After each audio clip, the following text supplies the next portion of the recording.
Hey, what's happening, Wargamers? Welcome to the After Action Report for the latest Marvel Crisis Protocol video, which would be episode 41, I think. Ooh. We have done a lot of these, Troop. Anyway, so the video you just watched would have been the Winter Guard into Dark Dimension. And, for the first couple turns, it was looking pretty even there, and then things just kind of snowballed. So, Troop, my first question.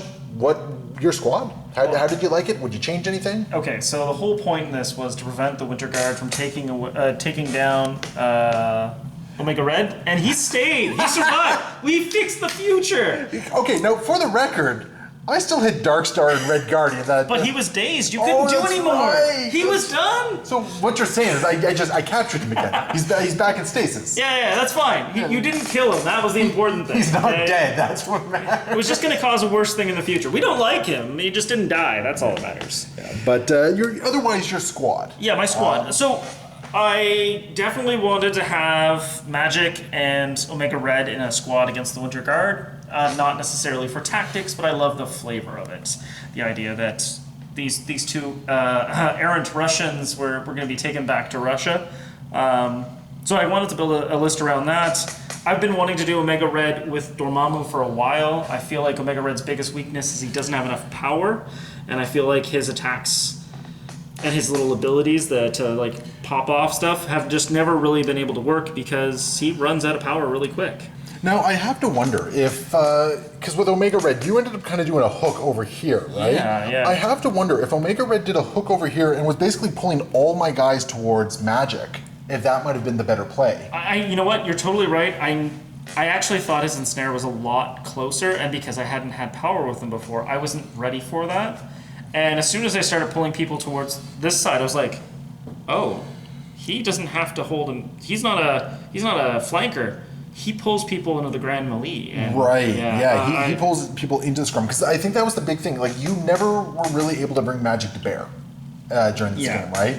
Well, and your entire squad is good against Magic. Surprising. I wasn't paying attention to that on the cards. And then I looked and I'm like, wait, I have 4 Mystic Defense across the board? Well, and this is literally the orphans that all wanted Dormammu's power, and I really liked the idea of having Cable in the squad because I had a lot of squishier characters in my opinion. If I had left Cable unchecked, I think he would have done a lot more damage to me. If I'd been able to roll a couple of dice to save him in the early and late, it would have been great, but... That opening salvo from Darkstar... What was that? What was so good? 5 dice re-roll and dealing 6 damage. Wait a minute?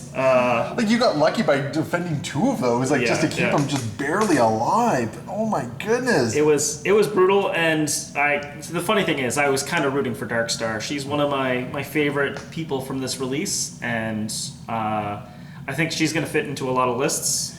She's very power-starved. Yes. I found that a lot of the time I wasn't really able to do a whole lot with her, not until endgame anyway. Yeah. Now, granted, I did spend 3 power early on in turn 2 for Winter Rush, which I think actually was really good for me. That got me right up into the scrum. Definitely. Quite a bit, and my Askani son really just, hey, everybody, come on up. And so I think... I don't mind Darkstar. I don't think she's my favorite, but I think you can definitely build around her, which is really kind of interesting. Yep. What I'm going to say, I think Winter Guard is very much a late game team.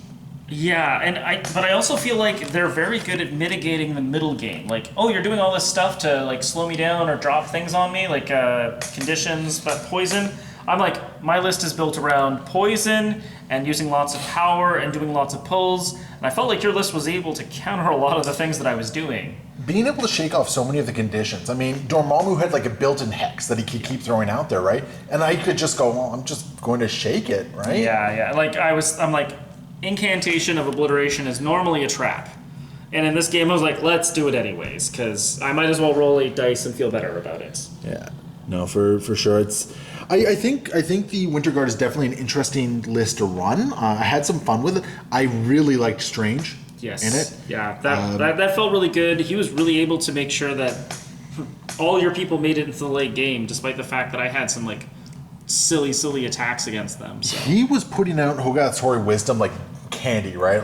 He didn't really make a whole lot of effective attacks, but the point is he just kept game, have 2 dice, have 2 dice, have 2 dice. And how many times did that save me, right? Yeah, it was pretty good. That saved me a bunch. Just reiterating on the whole Winter Guard's ability to shake stuff, Like I put the Terrigen Mists into this one, and I'm like, man, I'm gonna get this. Like whoever's defending a point, Omega Red's gonna be really good. And I definitely planned on like blasting a whole bunch of people trying to hold the point from Dormammu, and then all of a sudden I was like, wait a minute, all those people had poison don't have poison anymore. Now, mind you, I still had to activate to shake it, right? Sure, absolutely. But you're right. I was able to not have to spend any. There was no real estate going towards. Well, do I have to shake this off, right? Yeah. Like you hexed Strange early on, and he's just like, well, I'm just gonna shake it, and he was perfectly happy with that. Yeah. And then there's like a whole bunch of poisons, and it's just like, I'm just gonna shake these too, like. So it's a very strong ability against certain lists. I mean, if you're playing a list that doesn't care about conditions, then whatever, doesn't matter. Yeah, absolutely. But in this particular case, though, that really helped me out. Let's talk about the Winter Guard a little bit. Yeah. Because obviously they just came out, and I don't know. Like I think I really like Crimson Dynamo. Aside from his Fusion Blaster felt a little bad. Yeah. After I read how the damage gets dealt after each attack, it's like, oh, I didn't pay enough attention to that one. So that one felt a little. I got me. Yeah. I did a gotcha on me on that one. Yeah, I felt that too. But it is what it is. I also really like how Crimson Dynamo really feels like he's sort of actually a leader. He's a very Russian leader. He stands from the back and blasts at people, and he does a little bit to help them to be protected, but at the same time, he doesn't have to put himself at risk, which I find a lot of leaders kind of have to get into the thick of things in the muck, and he does not. Well, I thought his slow movement was going to hurt him a lot more, but he has that propulsion. What is it? The propulsion thrusters? Yeah. So he can get a range 2 place for 2, Yep. which is really cool. Okay. But all his attacks are range 4 and range 5. Yeah. You don't even need to get into the scrum of it. Like, the only reason he is where he is because I thought it was going to be cute and get that Beam 3 Fusion Blaster in there, and we saw how that went. I should have just done the Beam 4 Electric Blast. Yeah. But it is what it is. I'm getting this is obviously the first time out with the Winter Guard, right? Obviously, yeah. I don't think Fusion Blaster makes my list again. No, I don't think so either. I think because it has so many attacks that it can potentially hurt me with the criticals. Yeah. And he only has so large of a health pool, right? So. So what do you think of Red Guardian? Red Guardian. I mean, he's Costco Cap, right? So when you order Captain America from Wish, this is what you get. Yeah. I really like the fact that he gains. He's supposed to gain a lot more power than we gain. Yeah, I totally missed that trigger. Yeah. He should have had way more power. He would have been way more of a force if that were the case, because I would have been getting Siberian Shield Slam off a lot more. Yeah, absolutely. Because I think you punched him at least 3 times. At least, yeah. And yeah, every time he would start taking from that, he would get that extra power.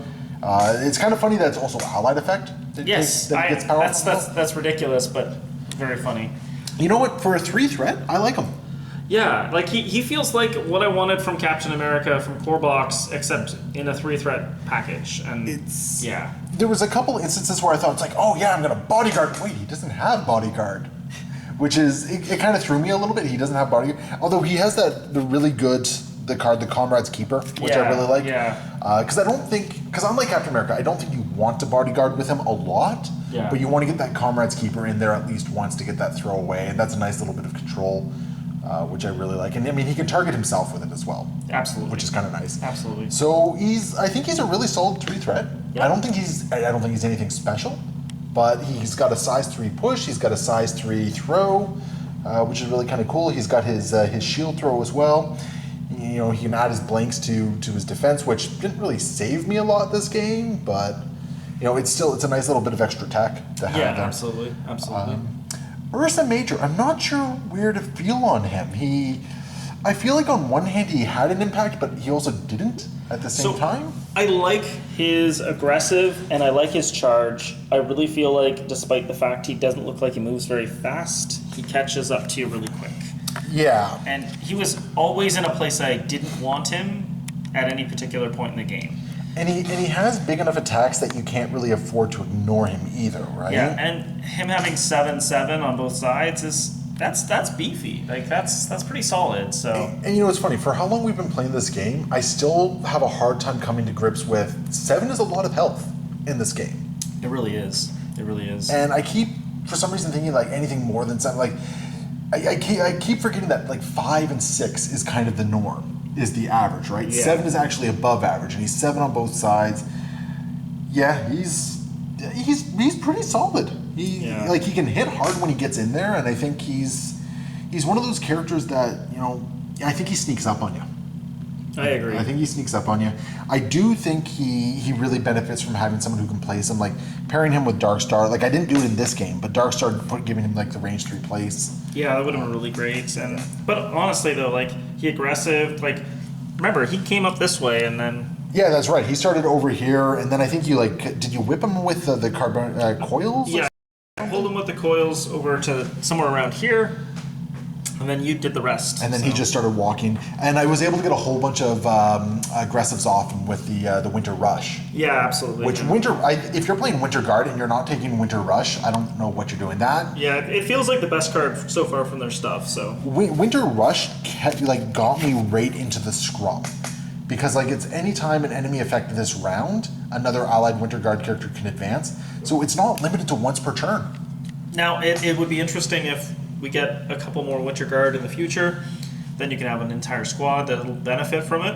But 4 is still pretty good. 4 is still really good, but the fact that you can basically you punch Strange, okay, Ursa Mage is going to walk up. Oh, you punch Strange again, okay, Ursa Mage is going to walk up again. Yeah. It gives a lot of out of activation movement, right? Yeah, absolutely. And if you pair it in, I think I used it in the right turn. I think so too. Because it got everyone right up here, right? It got Ursa Mage from here over to here, all right? Yeah, and honestly, at the end of the day, this game is oftentimes about movement and being able to apply a certain amount of force in all in one spot and being able to not use actions to move and instead using them to fight. And Ursa Major does that.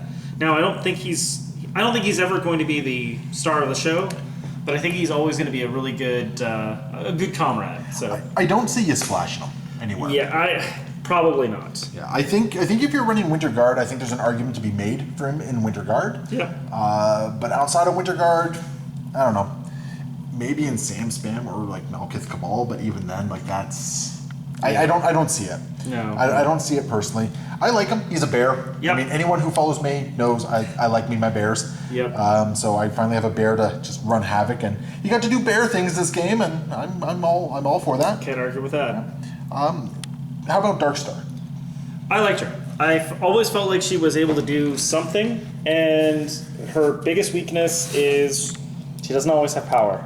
Yeah. And she uses a lot of power. She can use as much power as you want to give her. She's got 3 things that cost power. Each of them costs 3 power. Yeah. That's kind of an awkward number for a lot of things. I think what ends up happening is I think you have to make the decision early on with Darkstar. Is she your support or is she going to be a puncher? Yeah. Because if you want her to punch with her attack, and she's got a really nice rending force. It's a 7 dice attack. You can choose physical or energy for it. It causes a bleed. Yep. But it's 3 power and it's range 2, right? And I think she's better served being support. She's better served getting that defensive tech off. She's better served getting the placements off. And a range 3 place is and her basic attack being 4 range, 5 dice with full rerolls. Yeah, and she gets only 1 power from it, but that's still really solid. So it would be really nice if she got a little bit more power for it. If she had a rapid fire or something to it. Sure. But I don't know. That might be enough to just kind of over-tune her. And she's a 3-threat character. She doesn't have to do a lot to really pay for her way, and she definitely dumpstered a bunch of my characters that I felt like she shouldn't have been able to. So you mean her surprise Cable opening salvo? Yeah. Sorry, Cable. I don't think you need that flesh on your one good arm. So what happened there? Yeah. So all in all, though, I think everything we just kind of discussed about the Winter Guard, I think it all kind of paints the picture of they are very much a mid to late game team. Yeah. Early game, as they get power, they kind of struggle to kind of keep up with things. Yeah. And I do think that they are very good at doing things that win you the game. It's just making sure that you can get to the point in the game where you're going to be winning the game. That's going to be a big deal. Yeah, and I think what you really have to do against the Winter Guard is I think you really have to focus fire them. Yes. I think what you do is you get rid of their support pieces and then you just kind of focus fire them down. Yeah. And because if you had really focused into Darkstar, Oh no, I think Strange was my MVP this game. Yeah, well, so yeah, Strange just happened to help them do all the things they wanted to and get to that late game that you were talking about. Like, you guys were able to secure all the points, and my guys kind of ran out of gas. Now, mind you, this was also threat 20, Yes, right? yeah. So I brought Strange with a gem. Yep. So, he was 6th threat. Yes. He was a big, beefy threat in this game. Yes. And he did what a 6th threat should be doing. He kept my entire team alive for a lot longer than they probably had any right to be. Fair. Well, he saved Ursa Major. Yep. Right? He definitely did. Because when you opened up with, was it Dormammu that almost took out Ursa at the end there? Or was it... No, it was Red Skull. Red. Yeah, or Red Skull. Omega Red. Yeah, if Omega Red had taken out Ursa Major, because Ursa Major walked in and he did what, 8 points of damage to Dormammu or something like that? Yeah, it was 4 and 4. Yeah, so. just a lot of damage into Dormammu, which allowed him to just kind of do his thing. If you had gotten rid of Ursa Major, I mean, I still had tools to deal with it, but I don't know if I would have had the tools to daze. Yeah, Right? and yeah, there's always an interesting element to that, right? So yeah, there's a lot of interesting stuff going on here. Well, either way, I think it was an interesting first foray with the Winter Guard. I look forward to seeing more games with them. I look forward to seeing what your mind comes up with the next one, because I think you bring a very interesting sideways approach to a lot of roster and squad building here. I think it's important. I'm never going to be the best player at MCP, but I feel like I can inspire one of those better players to do something better than what I can. So thinking outside the box. Yeah, and approach things from another angle. That's oftentimes you can seal wins a little bit because people just don't expect you to do what you're doing. There we go. All right, well, for everyone watching, thank you so much. So that was the Winter Guard versus Dark Dimension, ending 18-8 in favor of the Winter Guard. As always, leave your comments below. Let us know what you think, all that sort of fun stuff, and we will see you next time. Happy wargaming.